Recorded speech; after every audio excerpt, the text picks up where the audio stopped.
Overall बहुत बड़ा packet बन गया अभी। अब अब कहीं से कहीं तक हमें ना मतलब पीछे मुड़ के देखने की जरूरत नहीं है। लेकिन जो जोश और जुनून हमने पहले दिखाया था ना 2023 की अगर बात करें, उसका अगर 10% भी आज हमने काम कर दिया तो उससे बहुत ज्यादा बड़ी इनकम देके जाएगा। प्लस आपको इनकम के साथ साथ क्या होगा कि आपके पास एक स्टेबल इनकम भी आएगा। किसी की लाइबिलिटी भी नहीं क्रिएट करता प्लान, और बहुत अच्छे लेवल पे हमने सबको सेटल कर दिया है। तो अभी बर्न टू अर्न के बारे में बात करते हैं।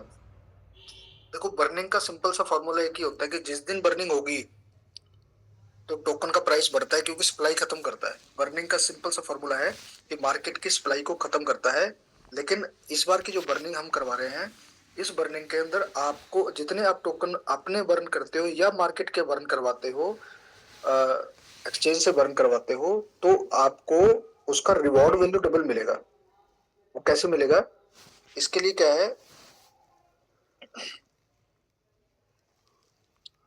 जैसे बर्न टू अर्न में हमने ना इसको 14 भाग में बांट दिया, मतलब 14 फेजेस में बांट दिया इसको, बर्निंग को। जैसे अगर कोई, क्योंकि अगर कोई आज पहले आ रहा है तो उसको बेनिफिट ज्यादा मिलना चाहिए, जो लेट आएगा तो उसको बेनिफिट तो मिले लेकिन पहले वाले से कम मिलना चाहिए। तभी तो एक पॉजिटिव चीज होती है। तो इसको ना 14 फेजेस में बांट दिया। एक फेज के अंदर, एक उसके अंदर सिर्फ 2 लाख टोकन की बर्निंग करेगा ये। 2 लाख टोकन का मतलब है कि एक फेज, जब 2 लाख टोकन मार्केट के बर्न हो जाएंगे। अभी देखो, मार्केट की सप्लाई तो है नहीं, मार्केट में कोई सप्लाई नहीं आ रही अभी जेडब्ल्यू की अपने। तो अभी क्या रह गया, मार्केट के अंदर कौन सी सप्लाई बची है जो किसी के पास पहले पुरानी पड़ी हुई है, या तो वह सेल करेंगे या जैसे भी है। तो हमें क्या करना है, हमें अगर आज जेडब्ल्यू को बर्निंग की बात करें, हम दो तरीके से बर्निंग कर सकते हैं। एक तो जो हमारे पास पड़े हैं, देखो आज अगर किसी के पास 2000 जेडब्ल्यू पड़े हैं एग्जाम्पल, तो 2000 के 2000 ही रहेंगे। अगर आप बर्निंग करके उसको 4000 भी बना सकते हो, ये एक अपॉर्चुनिटी है। 4000 बना सकते हो। आज हमारे पास नंबर ऑफ क्वांटिटी की वैल्यू नहीं है, हमें जेडब्ल्यू कम आता हो लेकिन उसकी वैल्यू ज्यादा बढ़ जाए, उसकी वैल्यू ज्यादा होती है। तो अगर हम पहले फेज की बात करते हैं, तो पहले फेज 1000 दिन में 2x करके देगा आपको, मतलब 33 महीने लग जाएंगे पहले फेज को डबल करने के लिए। आपको रिवॉर्ड आज ही डबल मिल जाएंगे।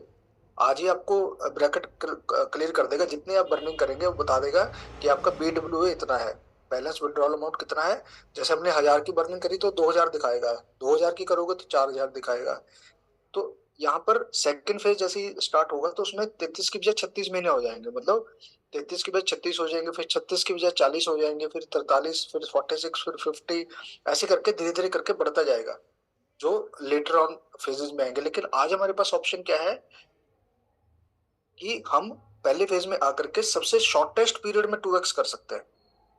अब यहाँ पर एक चीज और इम्पोर्टेंट है कि अब का जो हमारे प्लान है, ये जो बर्न टू अर्न कंसेप्ट है, प्योर टोकन बेस्ड है। इस पे कोई डॉलर वैल्यू कैलकुलेशन नहीं लगेगी। मतलब ऐसा नहीं है कि आज आपने 1000 टोकन बर्न कर दिया तो डॉलर कैलकुलेट करेंगे, नहीं। आपको अगर 1000 टोकन बर्न किए हैं तो 2000 टोकन मिलेंगे आपको। उसका मार्केट वैल्यू उस टाइम कुछ भी हो सकता है। अब जैसे यहाँ पे 14 फेजेस की बात कर रहे हैं तो 14 फेज ही हो गए आपके पास। तो 28 लाख टोकन की बर्निंग का प्रोजेक्ट है, कंप्लीट प्रोजेक्ट जो है वो 28 लाख टोकन की बर्निंग का है। 28 लाख टोकन आज मार्केट के अंदर नहीं है। तो ये 28 लाख टोकन आएंगे कहाँ से? दोस्तों, जो मार्केट की सप्लाई तो देखो बंद है, पीछे से कोई सप्लाई नहीं आ रही। अब जो टोकन 28 लाख आएंगे वो कहाँ से आएंगे? जो आज आपके आपके जो बर्न के रिवॉर्ड्स आएंगे, रिवॉर्ड जब हम जनरेट करेंगे ना, तो वो रिवॉर्ड भी सेल होंगे। और वो जब सेल होंगे तो बर्न होंगे।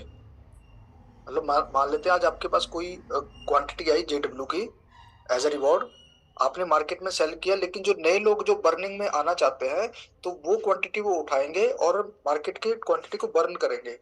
जब मार्केट की क्वांटिटी बर्न होगी तो यहाँ पर एक सबसे बड़ा इम्पैक्ट क्या पड़ने वाला है कि कभी भी मार्केट में जेडब्ल्यू की सप्लाई नहीं बढ़ेगी, क्योंकि जितनी बार भी हम कर रहे हैं, हम 100% बर्निंग का प्रोजेक्ट है। जितने आप बर्निंग करोगे 100% बर्निंग का प्रोजेक्ट है। तो अब होगा क्या, जैसे मान लेते हैं हम फेज 1 की बर्निंग की बात करते हैं, तो 1000 जेडब्ल्यू अगर हम करें। अब अ, आज आज के प्राइस में तो 1000 जेडब्ल्यू तो है ही कुछ वैल्यू के नहीं है। अगर हम देखें तो आज 1000 जेडब्ल्यू के लिए 20 से 25 हजार अगर आप एक्सचेंज से भी करते हो, पहला पार्ट है कि किसी के पास पड़े हैं, तो सिंसियर एडवाइस यही है कि आप सबको बर्निंग में डालना चाहिए, आपको 2x रिवॉर्ड क्लेम करना चाहिए, क्योंकि अब ये जेडब्ल्यू का प्रोजेक्ट है। अगर हमें मार्केट से भी परचेज करने हैं तो आज 20 से 25 हजार में आपके 1000 जेडब्ल्यू आ सकते हैं। लेकिन इसका इम्पैक्ट आने वाले टाइम पे क्या रहेगा? आपके जेडब्ल्यू रिवॉर्ड ऑटोमेटिकली 2000 कैलकुलेट हो जाएंगे, लेकिन वो डिवाइड हो जाएंगे मंथ्स के अंदर। 60 जेडब्ल्यू आपको हर महीने आएंगे। इसके अंदर 5% का आपको विड्रॉल फी है सिस्टम का। तो 57 नेट आया करेगा आपको, बिल्कुल नेट 57 आएगा। चलो हम कैलकुलेशन के लिए 60 मान के चलते हैं कि अगर 60 हुआ, अगर अगले महीने, अब यहाँ पे देखो, यहाँ पे एक अच्छी चीज क्या है कि हम अब लोअर से अप की तरफ जा रहे हैं। अब जब 39 से वापस आए थे तो हम अपर से लोअर की तरफ आ रहे थे। तो जब अप से लोअर की तरफ आएंगे तो ऑटोमेटिकली डेफिनेटली हमें लॉस उठाना पड़ता है। लेकिन जब हम नीचे से ऊपर की तरफ जाते हैं तो कभी भी लॉस नहीं होता। और यही वो टाइम पीरियड है कि जहां पर हम एक ऐसे प्राइस रेंज पर हैं जहां पर हम